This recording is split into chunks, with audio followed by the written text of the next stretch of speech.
நாடு தாண்டி நாடு வந்த ஒரு பிரியாணியா இருந்தாலும் நம்ம மக்கள் எல்லாரோட மனசுலயும் இடம் பிடிச்ச ஒரு டிஷ் தான் இந்த மந்தி. எப்படி பண்றதுன்னு பார்க்கலாமா? பட் அதுக்கு முன்னாடி இது நான் 1/2 கிலோ அரிசியில செய்ய போறேன்.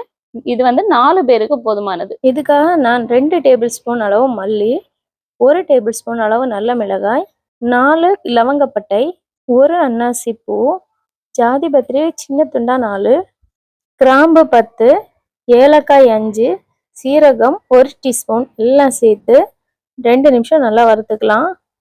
ஆறுனதும் ஒரு மிக்சி ஜாரில் சேர்த்து இந்த மாதிரி பொடிச்சு எடுத்துக்கலாம். இப்போ சிக்கனில் மேரினேட் பண்ணி வைக்கிறதுக்காக ஒரு மிக்சிங் பவுலில் 3 டீஸ்பூன் அளவுக்கு சேர்த்துக்கலாம். கூடவே 1 டீஸ்பூன் அளவுக்கு உப்பு சேர்த்துக்கிறேன். உங்கள் தேவைக்கு நீங்கள் அதிகமாகவோ குறைவாகவோ சேர்த்துக்கலாம். 1/2 டீஸ்பூன் அளவு மஞ்சள் தூள், பாதி லெமன் பிழிஞ்சு சேர்த்துக்கலாம். 1 டேபிள் ஸ்பூன் அளவு டொமேட்டோ சாஸ், அப்புறமா 2 டேபிள் ஸ்பூன் அளவு ஆயில் எல்லாம் சேர்த்து நல்லா மிக்ஸ் பண்ணி எடுத்துக்கலாம். நான் இங்கே 1 கிலோ சிக்கன் எடுத்திருக்கேன். 1/2 கிலோ ரைஸுக்கு 1 கிலோ சிக்கன் ஆட் பண்ணுறேன். இங்கே வந்து சிக்கன் தாய் தனியாக கிடைக்கும், அதனால நான் அதில் 1 கிலோ எடுத்து இதில் மிக்ஸ் பண்ணிக்கிறேன். Ginger garlic paste 1 table spoon நான் ஆட் பண்ண மறந்துட்டேன் மிக்ஸ் பண்ணும்போது, ஸோ 2வது ஆட் பண்ணிக்கிறேன். எல்லாம் சேர்த்து நல்லா மிக்ஸ் பண்ணி ஒரு 30 மினிட்ஸ் ரெஸ்ட்டில் வைக்கலாம். இது ஒரு பக்கம் இருக்கட்டும். ஒரு பேனில் 4 டேபிள் ஸ்பூன் ஆயில் விட்டு பச்சை மிளகா பொடியாக நறுக்குனது 3, அப்புறமா மீடியம் சைஸ் வெங்காயம் 2 சேர்த்துக்கலாம். 6 பல் பூண்டு பொடி பொடியாக நறுக்குனது அதுவும் சேர்த்து நல்லா வதக்கிக்கலாம். இதில் நான் 1/2 டீஸ்பூன் உப்பு சேர்த்துருக்கேன். நாம் சிக்கன் ஸ்டாக் யூஸ் பண்ணுறதுனால அதுலேயும் சால்ட் இருக்கும், அதனால் இங்கே குறைவாக சேர்த்துக்கிறேன். லவங்கப்பட்டை 4 சேர்த்துக்கலாம்.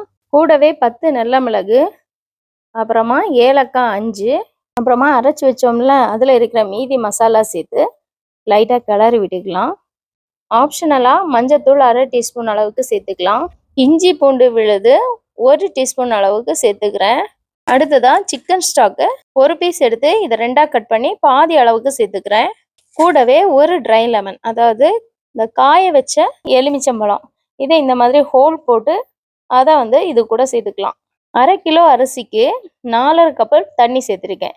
ஆனால் 1/2 கிலோ அரிசிக்கு 4 கப்பு போதுமானது. 1/2 கப்பு எதுக்காக சேர்த்துருக்கேன்னு அடுத்தது சொல்கிறேன்.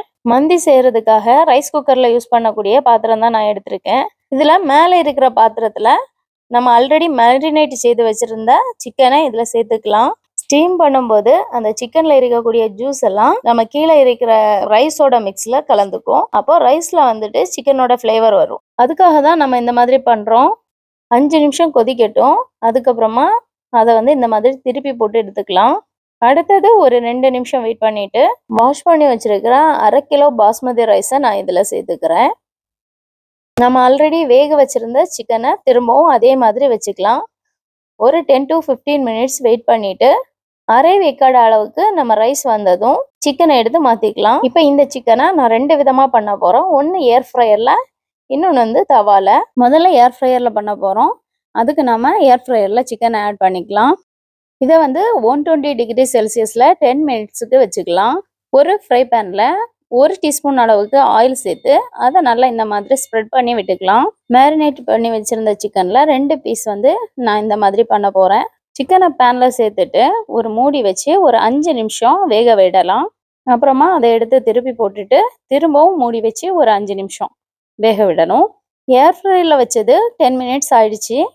இப்போ நம்ம உள்ளே இருக்கக்கூடிய சிக்கனை எடுத்து ஒவ்வொன்றா திருப்பி போட்டு திரும்பவும் 10 மினிட்ஸ் 120 டிகிரி செல்சியஸில் வச்சு எடுத்துக்கலாம். இப்போ ரைஸ் நல்லா வெந்து வந்திருக்கு. இது கூட நம்ம தவாயில் ரெடி பண்ணி வச்சுருந்த அந்த சிக்கனை முதல்ல சேர்த்துக்கிறேன். அப்புறமா நம்ம ஏர் ஃப்ரையரில் செய்து வச்ச சிக்கனையும் இதில் சேர்த்துக்கிறேன். ஒரு சார்கோல் துண்டு எடுத்திருக்கேன். இதை வந்து தீயில காமிச்சு கருகுனதும் அதை வந்து ஒரு பவுலுக்கு மாற்றிடலாம். இது கூட 4 சொட்டு அளவுக்கு கீ சேர்த்துக்கலாம். இதில் உள்ள ஸ்மோக் வந்து மந்திக்கு நல்ல ஃப்ளேவர் கொடுக்கும், அதுக்காக நம்ம இதை சேர்த்துக்கிறோம். இப்போ நம்ம மந்தி ரெடி ஆயிடுச்சு. அரபு நாடுகளில் இது கூட மயோனஸ் வைக்க மாட்டாங்க. அதுக்கு பதிலாக தயிரும் மந்திக்கான தக்காளி சட்னி ஒன்று இருக்கும், அதுவும் வச்சு தான் சாப்பிடுவாங்க. இந்த ரெசிபியில் ஏதாவது டவுட் இருந்துச்சுன்னா கமெண்ட் பண்ணுங்கள். வீடியோ பிடிச்சிருந்துன்னா லைக் பண்ணுங்கள். தேங்க்ஸ் ஃபார் வாட்சிங்.